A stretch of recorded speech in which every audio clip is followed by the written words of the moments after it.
I've been living in Danville, Virginia all my life, except for a little bit of residence in Eden, North Carolina, and also I lived in Michigan when I went to college. This outfit I have on is a War of 1812 militia outfit. My ancestor in the War of 1812 was Samuel Mitchell. He was the second corporal in Captain Samuel Callan's artillery, and this was the militia company from Pennsylvania County.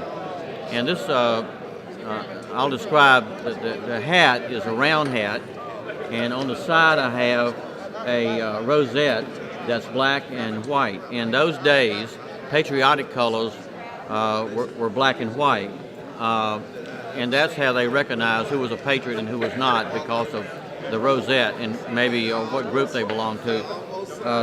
The governor of Virginia ordered that militia coats be blue with red fringe, and the reason for that was to be able to identify who were militiamen, and then the officers and other different groups of soldiers would have different outfits, different colors and so forth. None of these things, none of the pants, nor the frock. This is a frock coat, a hunting frock, and it doesn't have any pockets. However, this belt around the middle allows the overlap here, and you can actually stuff things down in here, and this actually functions as a pocket. This is a bag to keep all your stuff in, and so they probably had one of these, and they kept a lot of items in here, and they would have a back, maybe another bag that on the back that they would have maybe other supplies in. Plus they had a bedroll, and they would have like a place for a cartridge box. They would have a hatchet in their belt, and of course they had a gun, but I don't have a gun with me at the present time, but they would have a musket, and so they would have a bayonet to go on the musket. I mean, and the bayonet would have a little, like a knife, a holder for it that they would put around their shoulder as well. What I've been doing, I taught science in high school for a long time, but after I studied my genealogy and I traced my ancestry back to Abraham Aaron, who actually was a patron in the American Revolution. He shoed horses, he supplied beef and brandy to the troops, he repaired guns, things like that. And I found out about the event in South Boston, the crossing of the Dan, where Nathaniel Greene's American Army crossed the river ahead of the British General Cornwallis and was able to engage him in battle at Guilford Courthouse. Well, since then, I've written a book called The Race to the Dan, which tells about that, the story about the trip from Cowpen, Kings Mountain, all the way up to North and South Carolina and up to Virginia. And then I've done research on the War of 1812 in Pennsylvania County, and my latest book is on Pennsylvania County and the War of 1812. So I was interested in finding out about how our local militia was involved, for the simple reason that 2012 to 2015 was the 200th anniversary of the War of 1812. It was a bicentennial, and that war was very important and united our nation. So that's kind of where I'm at with the local history. And most of my books are local history, like the Wreck of the Old 97, so forth.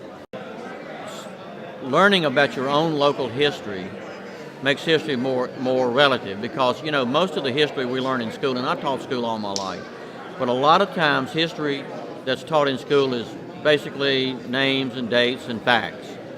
What battle they fought in, who fought, and all that sort of thing. And it's just a compilation of those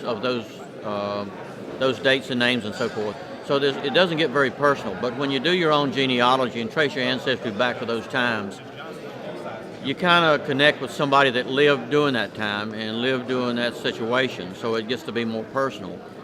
And I think that's what really got me into history. But I think what you can take away from history is, what happened in the past is important. I mean, what we're doing today is creating history by the way we live and the things we do and the things we're involved in. And I really believe that, even though we look at the future as important, what we're really doing is creating history, and we're involved in it. And I think that in later generations, they're going to look back to this time, or maybe like I do. I look back to the 60s. I went to high school and college in the 60s, and it was a very turbulent time. But I remember living through it, and that's something I could talk about. And when people talk about the 60s, I can say, yes, that I have a personal knowledge of that because I grew up during that time. So it makes history a lot more interesting if you are personally involved in it in some way. And I just feel like that people should know their genealogy because who you are is not just who you were born to in this day and age and how you were raised and where you've gone to school and all that, but who you are has to go with your great-grandfather and your great-great-grandfather and mother and all that, all the way back. So you still carry some of their genetics. I taught genetics, and you can trace your ancestry through DNA all the way back, but it really does give you a personal sense of gratitude that your ancestors maybe were pioneers in some way who helped build this country. And I look back on mine and think, well, he was there when George Washington and Thomas Jefferson was alive, and he knew about those folks. He named one of his children after George Washington, and he participated in the founding of this country. So that gives me a lot of pride on top of everything else. Thank you.